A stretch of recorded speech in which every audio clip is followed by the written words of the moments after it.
বিসমিল্লাহির রহমান রহিম। সুপ্রিয় কমার্সের শিক্ষার্থীগণ, আজ তোমাদের জন্য অত্যন্ত গুরুত্বপূর্ণ এবং যে জার্নালগুলোকে তোমরা খুব কঠিন ভাবো বা বুঝতে তোমাদের প্রবলেম হয় এমন কিছু জাবেদা নিয়ে আজকের আমাদের ক্লাস। বিবিএস এবং বিবিএ এর সকল শিক্ষার্থী বন্ধুগণ, স্বপনস এডুকেশনের পক্ষ থেকে তোমাদের সবাইকে স্বাগতম। আজকে আমরা আলোচনা করব তোমাদের প্রিন্সিপাল অফ অ্যাকাউন্টিং অথবা বেসিক অ্যাকাউন্টিং এর সেকেন্ড চ্যাপ্টার। তোমরা অবশ্যই জানো সেকেন্ড চ্যাপ্টারে রয়েছে জেনারেল জার্নাল, লেজার এবং ট্রায়াল ব্যালেন্স, অর্থাৎ জাবেদা, খতিয়ান এবং রাওমিল। আজকে আমাদের ধারাবাহিক ক্লাসের ষষ্ঠ ক্লাস নং 6। প্রিয় শিক্ষার্থীগণ, আমি তোমাদের ধারাবাহিক ক্লাসগুলো পর্যায়ক্রমে দিয়ে যাচ্ছি। তোমরা যেই সমস্যায় পড়ো না কেন, পার্সেস হলে পার্সেস রিলেটেড জার্নালে পাবা, সেলস জার্নাল না পারলে সেলস রিলেটেড জার্নালের সমস্যাগুলো সমাধান পাবা, এবং পার্সেস রিটার্ন হলে একই রকম সকল সমস্যাগুলো আমি পৃথকভাবে দিয়েছি। তোমরা ভালো করে শিখে নাও। যেই ধরনের প্রশ্নই আসুক না কেন, এই জাবেদাগুলো পারলে তুমি নিঃসন্দেহে সকল প্রশ্নের আনসার করতে পারবে।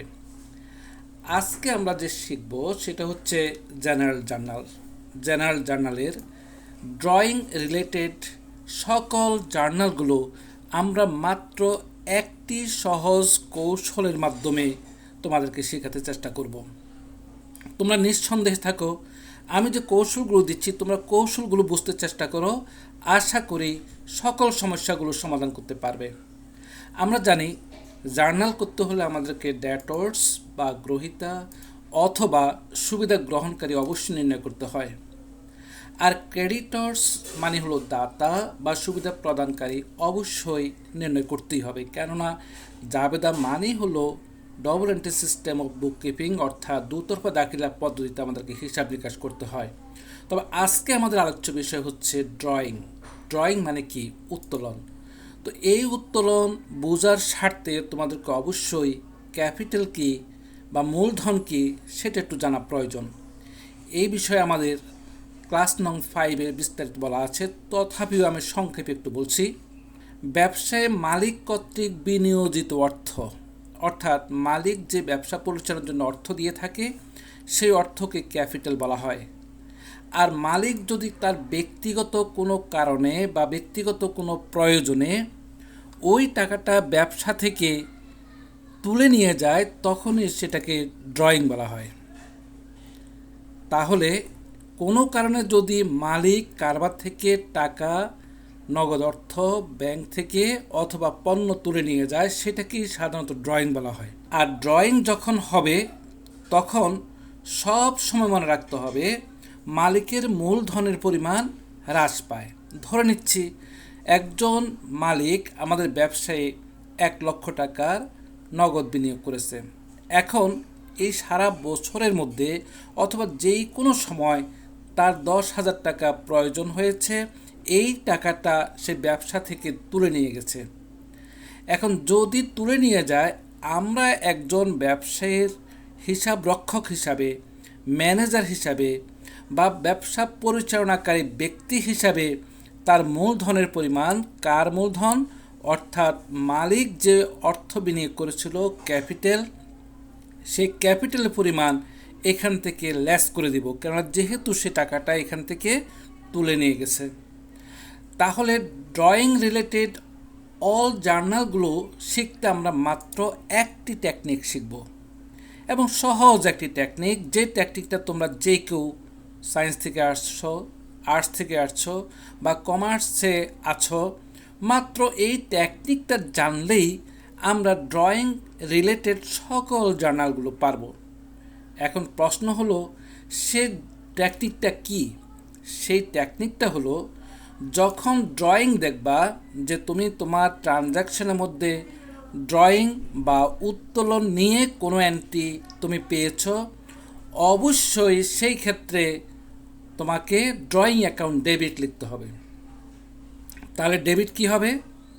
ডেবিট সবসময় ড্রয়িং থাকলেই ড্রয়িং অ্যাকাউন্ট ডেবিট হবে।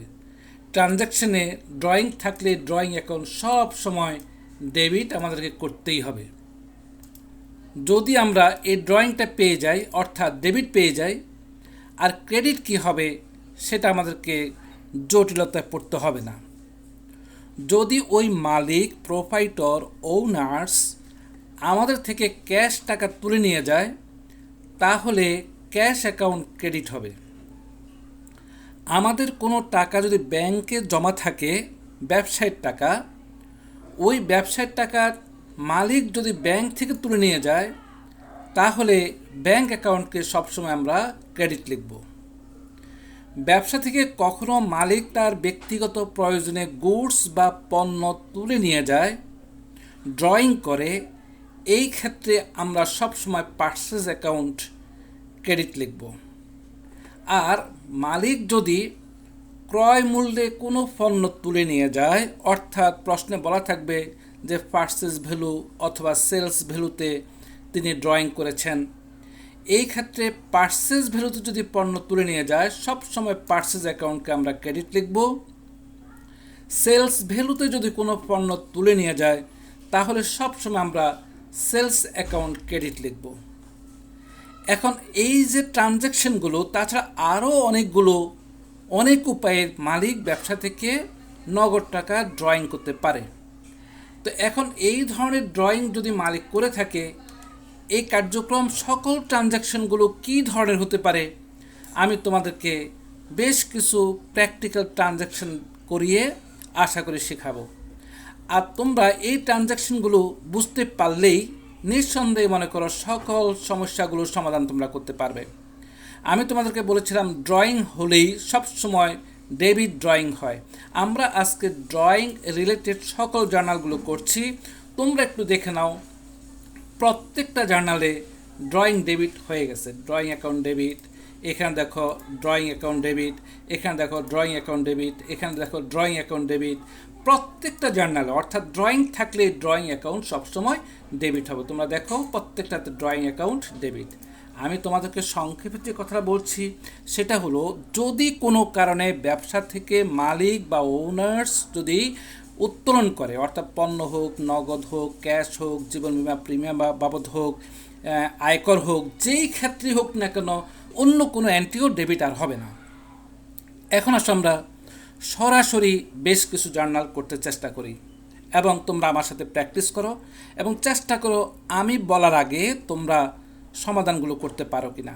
তাহলে আজকে থেকে সকল জাবেদা, ড্রয়িং রিলেটেড সকল জাবেদা তোমাদের কমপ্লিট হয়ে যাবে ইনশাল্লাহ। শুরু করো।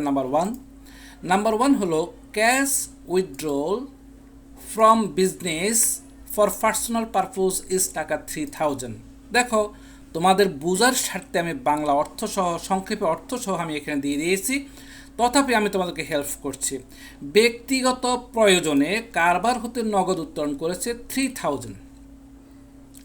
তাহলে যখন উত্তোলন করে, মালিক তার ব্যক্তিগত প্রয়োজন ছাড়া কখনোই ব্যবসা থেকে উত্তোলন করবে না। এই কথাটা আমাদের মাথায় রাখতে হবে। দ্বিতীয় কথা হলো, ম্যানেজার, অর্থাৎ যিনি ব্যবসা পরিচালনা করে, ধরে নিচ্ছে আমরাই ম্যানেজার, আমরা ব্যবসা পরিচালনা করব, সংরক্ষণ করব, দেখাশোনা করব, টাকা ব্যবসায় বিনিয়োগ করব, ক্রয় বিক্রয় করব, কিন্তু সকল ব্যবসার হিসাব নিকাশ মালিককে আমরা বুঝিয়ে দিব। সুতরাং তাহলে তুলে নিলে, উত্তোলন করলে একমাত্র মালিক ছাড়া অন্য কেউ উত্তোলন করতেও পারে না। তাহলে যেহেতু ড্রয়িং করেছে, তাহলে ড্রয়িং অ্যাকাউন্ট ডেবিট। কিভাবে করেছে? ক্যাশ অ্যাকাউন্ট, ক্যাশ বাবদ করেছে, ক্যাশ অ্যাকাউন্ট ক্রেডিট। তাহলে নাম্বার টু হলো withdrawal from bank for personal use is টাকা 5000। অর্থাৎ ব্যাংক হতে মালিক তার ব্যক্তিগত প্রয়োজনে উত্তোলন করে নিয়ে গেছে। কোত্থেকে নিয়েছে দেখতে হবে, এখানে ব্যাংক থেকে নিয়েছে। তাহলে আমরা দুইটা পক্ষ পেয়ে গেছি। উইথড্রল বা ড্রয়িং হলেই ড্রয়িং অ্যাকাউন্ট ডেবিট, তাহলে ড্রয়িং অ্যাকাউন্ট ডেবিট। আর যেহেতু ব্যাংক থেকে নিয়ে গেছে, এখানে নিয়েছিল ক্যাশে আর এখন নিয়েছে ব্যাংক থেকে, সুতরাং ব্যাংক অ্যাকাউন্ট ক্রেডিট। তার টাকা কত? এখানে 5000 ডেবিট হবে এবং ক্রেডিটও 5000 হবে। Number 3, withdrawal of goods from business at purchase price for personal use. খুব ভালো করে আমরা বুঝতে চেষ্টা করি। অর্থাৎ পণ্য উত্তোলন করে নিয়ে গেছে, ব্যবসায়ের পণ্য উত্তোলন করে নিয়ে গেছে কে? মালিক তার ব্যক্তিগত ব্যবহারের জন্য। তাহলে মালিক তার ব্যক্তিগত ব্যবহারের জন্য কত টাকার? 1000 টাকা মূল্যের পণ্য উত্তোলন করেছে। তাহলে পণ্য আসে কোত্থেকে? আমরা যখন কোনো পণ্য পারচেস করি তখনই সাধারণত ব্যবসায় পণ্য আসে, আর যখন এই পণ্যটা তুলে নিয়ে যায় তখন সে পণ্যটা পারচেসটা কী হয়? কমে যায়। তাহলে পারচেস যখন আমরা করি তখন পারচেস অ্যাকাউন্ট ডেবিট করি, আর যদি কোনো কারণে পারচেস কমে যায় পারচেস অ্যাকাউন্টকে ক্রেডিট করতে হবে। আর ড্রয়িং যেহেতু করেছে, ড্রয়িং অ্যাকাউন্ট ডেবিট তো অবশ্যই আছে। Drawing account debit, purchase account credit. টাকা ডেবিট 1000, ক্রেডিটও 1000। Next number 4, withdrawal of goods from business at sales price for personal use, টাকা 1500। খুব ভালো করে আমরা বুঝতে চেষ্টা করি। এখানে বলছে ক্রয় মূল্যে নিয়েছে, এখন আমাদেরকে বলছে বিক্রয় মূল্যে নিয়েছে, অর্থাৎ ব্যক্তিগত প্রয়োজনে বিক্রয় মূল্যে কারবার হতে পণ্য উত্তোলন করেছে 1500 টাকা। তাহলে যদি পার্চেস মূল্যে উত্তোলন করে নিয়ে থাকে তাহলে পার্চেস অ্যাকাউন্ট ডেবিট হবে। আর যদি সেলস মূল্যে পণ্য উত্তোলন করে থাকে তাও কিন্তু সেলস অ্যাকাউন্ট ক্রেডিট হবে। আর ড্রয়িং কি হবে? ড্রয়িং অবশ্যই ডেবিট হবে। তাহলে যেহেতু বিক্রয় মূল্যে পণ্য উত্তোলন করে নিয়েছেন মালিক, আর উত্তোলন বললেই মালিককে বোঝানো হবে, কেন মালিক ছাড়া কারবার থেকে অন্য কেউ টাকা তুলে নিতে পারে না, পণ্য তুলে নিতে পারে না, বা অন্য কোনো কিছুই তোলার অধিকার নাই। তো drawing account debit, sales account credit. এখন আসে আমরা নাম্বার 5। নাম্বার 5 যে জার্নালটা, সে জার্নালটাকে আমরা একটু ভালো করে বুঝতে চেষ্টা করি। এখানে বলছে paid life insurance premium from business, টাকা 500। লাইফ ইন্স্যুরেন্স, জীবন বিমা প্রিমিয়াম, জীবন বিমার কিস্তি আমাদের ব্যবসা থেকে পরিশোধ করা হয়েছে। তাহলে ব্যবসা থেকে যদি জীবন বিমার প্রিমিয়াম পরিশোধ করা হয় তাহলে কার টাকা দেওয়া হয়েছে? অবশ্যই মালিকের জীবন বিমার প্রিমিয়াম দেওয়া হয়েছে। কিভাবে আমরা বুঝলাম? কেন ব্যবসায়ের কোনো জীবন নাই, আর জীবন না থাকার কারণে ব্যবসায় কোনো জীবন বিমা প্রিমিয়ামও হয় না। তাহলে হবে কার? যিনি মালিক, যিনি ওনার্স, যিনি প্রোপাইটর, তার জীবন বিমা হতে পারে। তাহলে জীবন বিমা প্রিমিয়াম প্রদানের জন্য হয়তো আমরা যেহেতু ম্যানেজার, মালিক পক্ষ আমাদেরকে বললো যে ম্যানেজার সাহেব আমার জীবন বিমা প্রিমিয়ামের জন্য আজকে লোক আসবে, আপনার টাকাটা দিয়ে দিন। তাহলে আমরা কি করেছি? টাকাটা দিয়েছি কার? মালিকের জীবন বিমার প্রিমিয়াম দিয়েছি।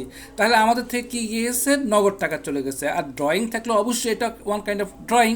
তাহলে ড্রয়িং অ্যাকাউন্ট ডেবিট, আর ক্যাশে টাকা চলে গেছে ক্যাশ অ্যাকাউন্ট ক্রেডিট। এখানে কিন্তু জীবন বিমার প্রিমিয়াম লেখা যাবে না, এই জন্য যেহেতু জীবন বিমার প্রিমিয়ামের টাকাটা নগদে অর্থাৎ ক্যাশে দেওয়া হয়েছে, ক্যাশ টাকা কমে গেছে, এই জন্য ক্যাশ অ্যাকাউন্ট ক্রেডিট। ঠিক তদ্রূপভাবে ইনকাম ট্যাক্স পেইড, টাকা 6000। এখন আমাদেরকে বুঝতে হবে একই রকম। তাহলে ইনকাম ট্যাক্স পেইড করা হয়েছে, তাহলে ইনকাম ট্যাক্সটা পেইড করা হয় কার? অর্থাৎ আমরা সাধারণত বলি ব্যবসায়ীর ইনকাম ট্যাক্স পরিশোধ করা হয়েছে। তাহলে ব্যবসাটা কার? ব্যবসাটা কোনো ব্যক্তি, কোনো মালিক, কোনো প্রোপাইটর, কোনো ওনার্স, কোনো ব্যক্তি আছে। তাহলে ব্যবসায়ের হিসাব বলতে বোঝানো হয় কোম্পানির হিসাব, কোম্পানির হিসাব বলতে বোঝানো হয় ওই মালিকের হিসাব, মালিকের জীবন বিমাকে ইনকাম ট্যাক্স পরিশোধ করতে হয়। আর ইনকাম ট্যাক্সটা যে সাইনবোর্ডে থাকবে, যে ব্যবসাটা সাইনবোর্ডে থাকবে, সেই সাইনবোর্ডের কেউ না কেউ অবশ্যই মালিক আছে, আর সেই মালিকটাই হচ্ছে আমাদের ব্যবসায়ের প্রোপাইটর। তাহলে এর অর্থ হলো ইনকাম ট্যাক্স পেড যদি করা হয়ে থাকে তাহলে ড্রয়িং অ্যাকাউন্ট অর্থাৎ নগদ টাকা তুলে নিয়ে আমরা ইনকাম ট্যাক্স পরিশোধ করেছি। তাহলে ড্রয়িং অ্যাকাউন্ট ডেবিট, আর যেহেতু টাকাটা নগদে গিয়েছে cash account credit.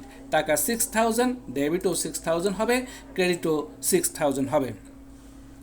Number 7, paid education expense of owners Sans and daughters, টাকা 3000। আমরা প্রশ্নটা একটু বুঝতে চেষ্টা করি। অর্থাৎ মালিকের ছেলে মেয়ের শিক্ষা ব্যয় নির্বাহ করা হলো 3000। Education, paid education expense of owners, মালিকের, সানস সন্তানের অর্থাৎ ছেলের, অ্যান্ড ডটার্স মেয়ের, টাকা 3000। ছেলে এবং মেয়ের শিক্ষা ব্যয় নির্বাহ করা হলো। তাহলে যেহেতু শিক্ষা ব্যয় নির্বাহ করা হলো, আমাদের থেকে টাকাটা গেছে, ক্যাশ টাকা চলে গেছে, আর এই টাকাটা আমরা ধরে নিব মালিক পক্ষ পারফার যেহেতু গেছে সেহেতু তিনি উত্তোলন করে নিয়েছে। তাহলে যদি কোনো শিক্ষা ব্যয় নির্বাহ করা হয় তাও সেটা ড্রয়িং হবে। তাহলে যেহেতু ড্রয়িং হবে, ড্রয়িং অ্যাকাউন্ট ডেবিট, আর টাকাটা গিয়েছে ক্যাশে, এই জন্য ক্যাশ অ্যাকাউন্ট ক্রেডিট। তার টাকা হচ্ছে কত 3000, ডেবিট হচ্ছে 3000 অ্যান্ড ক্রেডিট হচ্ছে 3000। এখন হচ্ছে আমরা আরও একটা গুরুত্বপূর্ণ জার্নাল করব। বলছে আমাদেরকে পেইড টাকা 12,000 for owners residential rental from the business, অর্থাৎ মালিকের বাসা ভাড়া, আবাসিক বাসা ভাড়া পরিশোধ করা হয়েছে। তাহলে মালিক এসে আমাদেরকে বলল যে ম্যানেজার সাহেব, আমার বাসা ভাড়া দেওয়া হয়নি, আপনি ক্যাশ থেকে বাসা ভাড়াটা অবশ্যই দিয়ে দিবেন। তাহলে এর অর্থটা কি বোঝানো হয়েছে? এর অর্থটা বোঝানো হয়েছে মালিক পারপাস আমার ব্যবসা থেকে টাকা চলে গেছে, আমার ক্যাশ থেকে টাকা চলে গেছে। তাহলে মালিক ক্যাশ থেকে অর্থাৎ আমার ব্যবসা থেকে টাকা উত্তোলন করেছে, এই জন্য ড্রয়িং অ্যাকাউন্ট ডেবিট হবে।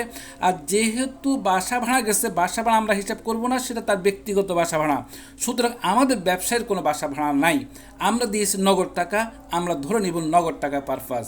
তাহলে আমরা লিখব drawing account debit, cash account credit. টাকা হচ্ছে 12,000, ডেবিটে লিখব 12,000, ক্রেডিটও কিন্তু 12,000 হবে। এবার আসে আমরা number 9, the sale of goods are directly deposited in the personal bank of the owners, টাকা 8,000। আমি আবার বলছি, একটু বুঝতে চেষ্টা করি। The sale of goods are directly deposited, আমরা যে পণ্য বিক্রি করেছি সেগুলো সরাসরি ডিপোজিটেড জমা দেওয়া হয়েছে ইন দ্য পার্সোনাল ব্যাংক, ব্যক্তিগত ব্যাংকে, অফ দ্য ওনার্স, টাকা 8,000। অর্থাৎ আমরা যে পণ্যগুলো বিক্রয় করেছি সেগুলো মালিকের ব্যক্তিগত ব্যাংক হিসাবে জমা দেওয়া হয়েছে। আচ্ছা, যদি আমরা একটু বুঝতে চেষ্টা করি, ব্যবসায় যদি কোনো পণ্য বিক্রি করা হয়, হয়তো টাকাটা ক্যাশে থাকবে, না হয় ব্যবসায়ের টাকা ব্যবসায়ের নামে যে ব্যাংক অ্যাকাউন্ট থাকবে সেখানে জমা থাকবে। কিন্তু ওখানে জমা না রেখে মালিকপক্ষ বলল আমার ব্যক্তিগত ব্যাংক অ্যাকাউন্টে টাকাটা আজকে জমা দিবেন। তাহলে যেহেতু আমরা ব্যক্তিগত তার ব্যাংক অ্যাকাউন্টে জমা দিয়েছি, আমাদের ক্যাশ থেকে অর্থাৎ ব্যবসা থেকে টাকাটা চলে গেছে, আর কি হলো, আর মালিকের অ্যাকাউন্টে টাকাটা জমা হয়েছে, অর্থাৎ মালিক ব্যক্তিগত উত্তোলন করে নিয়েছে। কিন্তু এইটা কিন্তু তার ব্যক্তিগত সেলস নয়, এটা ব্যবসায়ের সেলস, অর্থাৎ আমরা সেলস করেছি, সেলসের পরিমাণ বেড়ে গেছে। তাহলে এখন যেহেতু সেলসের পরিমাণ বেড়ে গেছে, আমরা সেলস হিসাব দেখাবো কিন্তু ঠিকই, অর্থাৎ সেলস অ্যাকাউন্ট ক্রেডিট হবে, আর ড্রয়িং অর্থাৎ উত্তোলন হিসাব ডেবিট হবে। আমরা যে পণ্য বিক্রি করেছি বিক্রয়ের পরিমাণ বেড়ে গেছে, এই জন্য সেলস অ্যাকাউন্ট ক্রেডিট, কিন্তু এই টাকাটা কোথায় চলে গেছে, মালিক নিয়ে গেছে, এই জন্য ড্রয়িং অ্যাকাউন্ট ডেবিট। তাহলে ড্রয়িং অ্যাকাউন্ট ডেবিট আর সেলস অ্যাকাউন্ট ক্রেডিট, টাকা হবে 8,000, এখানে ক্রেডিটও হবে টাকা 8,000। আশা করি তোমরা এই জাবেদাগুলো যদি প্র্যাকটিস করো, ড্রয়িং সংক্রান্ত সকল জাবেদাগুলো তোমরা সমাধান করতে পারবে। আজকের ক্লাসটা যদি ভালো লেগে থাকে তোমরা সাবস্ক্রাইব, কমেন্ট এবং তোমাদের বন্ধুদের মাঝে শেয়ার করবে। আল্লাহ হাফেজ, সবাই ভালো থেকো পরবর্তী ক্লাসের জন্য।